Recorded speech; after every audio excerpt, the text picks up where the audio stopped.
మనిషి బ్రతుకులో మనసు పాత్ర ఇంత అంతా కాదు. అసలు మనిషి ఎత్తులకు ఎదిగిన, పాతాళానికి కుంగిన కారణం మనస్సే. మనిషి ప్రతి కదలిక మనసు మీదే ఆధారపడి ఉంటుంది. ఒకని దుస్థితికి అయ్యో అని జాలిపడ్డా, మరొకని ఉన్నతికి ఓహో అని ఆనందించిన మనస్సు ప్రేరణ వల్లనే. తాత్వికంగా మానవుడి బ్రతుకులో మనసుది పెద్దపీటే. మన ఏవ మనుష్యాణం కారణం బంధమోక్షయో. సంసార చక్రంలో పడి తిరుగుతుండటానికి కానీ, ఆ సుడిగుండాల నుంచి, ఆ జనన మరణ చక్ర భ్రమణంలోంచి బయటపడి సద్గతులు పొందాలన్నా కానీ మనస్సే కారణం అంటారు తత్వవేత్తలు. మనిషిలో రకరకాల భావాలు కలగటానికి తావు మనసే. వికారో మానసో భావ అని మనసు చెందే ఒకానొక విక్రియను, అంటే మార్పును లేదా స్పందనాన్ని భావమన్నారు. మనిషి ఇష్టానిష్టాలతో పని లేకుండాను ఇవి కలుగుతూ ఉంటాయి. కదలక మెదలక నిశ్చలంగా నిద్రపోతున్నట్టున్న అలలు లేని సముద్రం లాంటిది మనస్సు. కాస్త గాలి వీస్తే అందులో ఒక అల రావచ్చు, దాని తాకిడికి మరోటి, దానివల్ల మరోటి, ఇలా అలలు పరంపరలుగా లేచి నిద్రపోతున్న సముద్రం అల్లకల్లోలం కావచ్చు. ఓ చిన్న రాయి వేస్తే కదలక నిద్రపోతున్న కడలి కాస్త ఉలికిపడి లేచినట్టు సుడులు సుడులుగా ఉవ్వెత్తు తరంగాలు తాడి ఎత్తున లేవవచ్చును. కడలి లోపలే గాలి కలచివేస్తేను అలలు పరంపరలుగా పుట్టనువచ్చు, పెను తుఫానుగా మారనువచ్చు. ఇదిగో అచ్చు మనస్సు ఇలాంటిదే. కడలిలో అలలు లేచినట్టే మనసులో భావాలు పుట్టవచ్చు. ఇవి కొన్ని ఆహ్లాదకరాలైతే మరికొన్ని అంతరంగాన్ని కలచివేసేవి కావచ్చు. మరికొన్ని పెను తుఫానుడు సృజించవచ్చు. ఇంకొన్ని నిప్పు కణికలు చెరగవచ్చు. కొన్ని పన్నీటి జల్లులు వెన్నెల వానలు కురియవచ్చు. అందున కొన్ని తననే దహిస్తే కొన్ని ఎదిరిని బూడిద చెయ్యవచ్చు. వీటిలో కోపం చాలా చెడ్డది. ఇది నిజంగా నిప్పే, అయితే చాలా ముప్పేనే. అవును ముప్పే, కానీ ఆ ముప్పును తెలివుంటే తప్పించుకోవచ్చును అంటాడు నీతి కోవిదుడు. అవమానారణిమధితం దుర్వాగింధన వివర్ధిత జ్వాలం సత్పురుషా కోపాగ్నిం జ్ఞానాంబుఘటీ ప్రశమయంతి. కోపం అగ్ని వంటిది. ఇది అవమానం అనే అరణిని మధించగా పుడుతుంది. ఆ పుట్టిన కాస్త నెరసు ఎగసి మండటానికి చెడు మాటలనే కట్టెలు తోడ్పడతాయి. ఇంకేముంది, అంతా సెగలు పొగలును. తాను ఎదిరి అంతా కాలి బూడిద కావలసిందే. కానీ మనిషి కాస్త మంచివాడైతే తెలివి అనే నీటిని కొండలతో కుమ్మరించి దాన్ని చల్లార్చి తాను కాలిపోకుండా ఎదిరిని కాలనీకుండా కాపాడుకోగలుగుతాడు. మనిషి పుట్టుకతో అహంకారి. అహం దెబ్బతింటే తట్టుకోలేడు.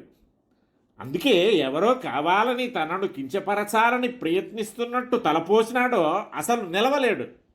దాన్ని పెద్ద అవమానంగా భావిస్తాడు. కర్రతో కర్ర రాపాడితే నిప్పు పుడుతుంది.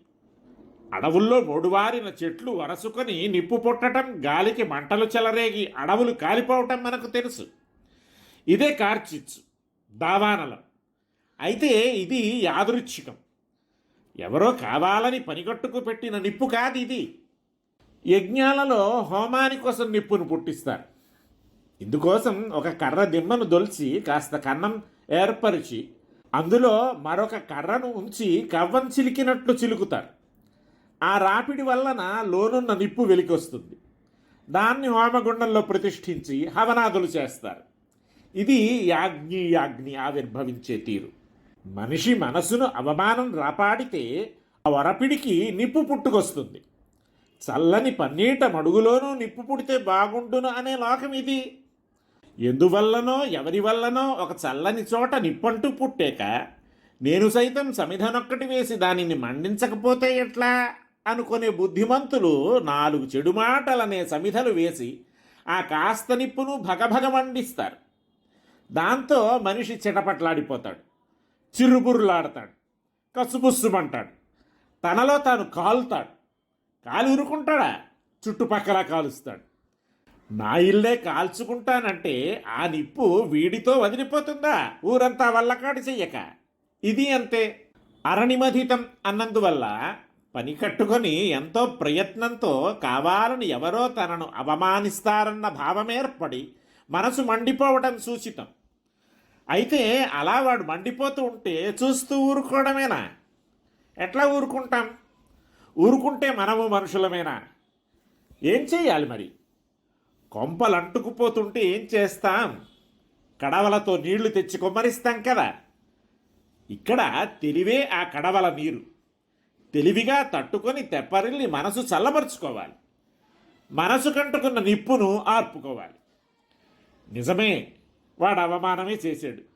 చచ్చేంత కోపం వచ్చింది. వాణ్ణి చంపిపారయ్యాలన్నంత కోపం వచ్చింది. కానీ ఈ కోపం ముందు తనని కాల్చేస్తుందే.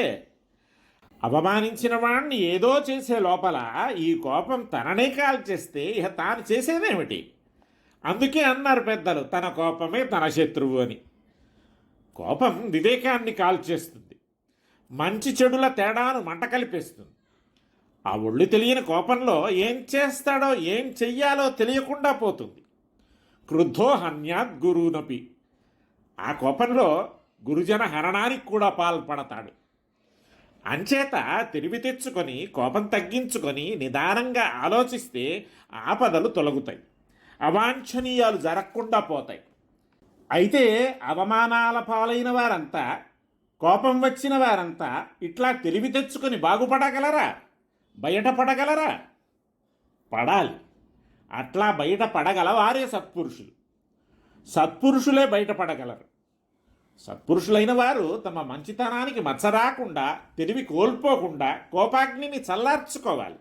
మిగిలిన వారు కోపం వలన ముప్పెరిగి ప్రయత్నం చేత తెలివి తెచ్చుకొని కొంచెం శ్రమే అయినా తాము కోపానికి వశం కాకుండా కోపాన్ని తమ వశంలోకి తెచ్చుకొని తాము సత్పురుషులుగా వాసికెక్కాలి అంటాడు సుందరపాండ్యుడు.